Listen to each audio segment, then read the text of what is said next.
क्योंकि आलमी ताकतों का बहुत दबाव था और इस दबाव के बाद ये बयान दिया गया और इसने सूरत हाल को वाज़ेह कर दिया है। इस बयान के बाद असरात उस बयान के आना शुरू हो गए हैं। सूरत हाल मजीद बिगड़ती हुई हमें दिखाई दे रही है। ये वीडियो इराकी परफ्यूम अबुल फजल के ताउन से पेश की जा रही है, जो कि पाकिस्तान में लॉन्च हो चुका है। बेहतरीन खुशबू है और इसे अबुल फजल इसलिए कहा जाता है क्योंकि हरम हज़रत अब्बास में यही खुशबू इस्तेमाल की जाती है। ऑर्डर करने के लिए व्हाट्सएप नंबर पर रब्ता। बिस्मिल्लाहिर्रहमानिर्रहीम, सलामुन अलैकुम मोमिन इकराम, उम्मीद है आप सब खैर आफियत से होंगे।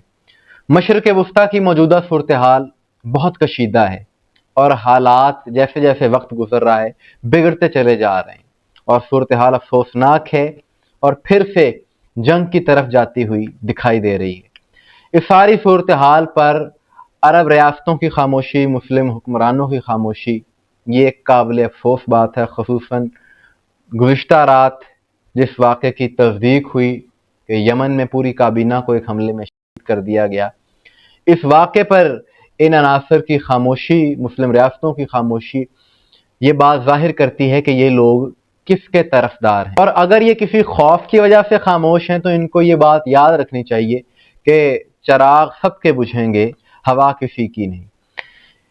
ये जो गुज़िश्ता 2.5-3 सालों से सिलसिला जारी व सारी है मशरिक़ वुस्ता में, इसमें जितना भी अब तक अमली मैदान में किरदार अदा किया है वो अली वालों ने किया है और अली वालों ने ही करना था, ये बात तो तय है। दूसरे किसी में इतनी हिम्मत, इतना हौसला, इतना जज्बा नहीं है। ये काम अली वालों का ही था, अली वाले ही करेंगे इसको आगे भी। मौजूदा आलमी हालात इस बात की गवाही दे रहे हैं। अब लबनान में जो गुज़िश्ता तकरीबन 1 माह से सूरत हाल थी, उस पर हमने कई प्रोग्राम कर रखे हैं, उसमें एक बहुत बड़ी पेशरफ्त हुई है, एक बड़ी तब्दीली आई है, जिसकी वजह से इन हालात में भी बहुत ज़्यादा 1-2 दिनों में ही तब्दीली आ चुकी है, मजीद आएगी और हालात बिगड़ गए हैं। कि 8 अगस्त को लबनानी पार्लियामेंट में एक करारदाद पेश की गई जिसका उन्वान ये था कि तहरीक मुकावमत को ख़त्म कर दिया जाएगा।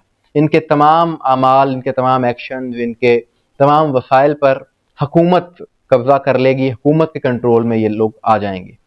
इस पर शिया वज़रा ने मुखालफत की, लेकिन उसके बावजूद भी एक करारदाद मंजूर हुई और ये फैसला कर लिया गया। आलमी ताकतों का यह दबाव था कि इस अमल को जल्द से जल्द मुकम्मल कर लिया जाए। लालच उनकी तरफ से यह दिया गया कि अरबों डॉलर्स की इन्वेस्टमेंट कर दी जाएगी और आपको बहुत ज़्यादा एड दी जाएगी, इमदाद दी जाएगी, जिसके तहत ये फैसला किया गया।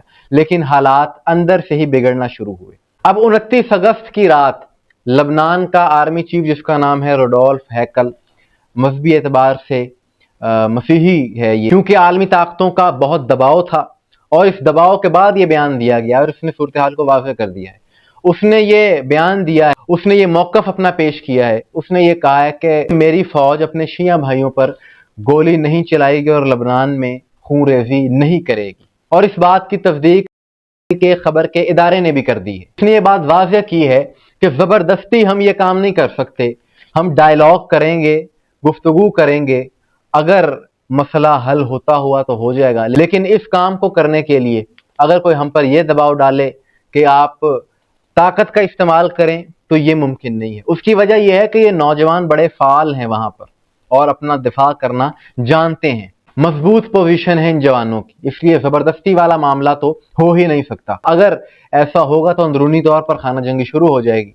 लेकिन आर्मी चीफ के इस बयान के बाद असरात उस बयान के आना शुरू हो गए हैं और जनूबी लबनान में फिर से हमलों का आगाज हो चुका है और इसी चीज के पेश नजर मशरिक़ वुस्ता की सूरत हाल मजीद बिगड़ती हुई हमें दिखाई दे रही है। और जो इस सूरत हाल पर अरब रियासतें खामोश हैं, जैसा कि मैंने कहा, डर की वजह से, खौफ की वजह से, तो उन्हें ये बात याद रखनी चाहिए कि 2 दिन पहले जो वाक़या यमन में हुआ वो सिर्फ वहीं तक महदूद नहीं है, वो कहीं भी हो सकता है। और अफसोस की बात यह है कि इस वक्त उम्मत तफरके में बढ़ चुकी है, शिया सुन्नी की लड़ाइयों से ही बाहर नहीं आ रहे और इसी बात का फ़ायदा दुश्मन, इस्लाम दुश्मन क़ुव्वतें उठा रही हैं, भरपूर उठा रही हैं। और इसका अमली नमूना आप देख रहे हैं कि मौजूदा हालात में जो कुछ हो रहा है। लेकिन यह बात तय है कि अली वाले हक़ की तरफदारी करते रहेंगे। मोमिन इकराम, आप किस हवाले से क्या राय है कमेंट्स में ज़रूर बताइएगा। मुझे दुआ में याद रखिएगा। अस्सलामु अलैकुम वरहमतुल्लाह।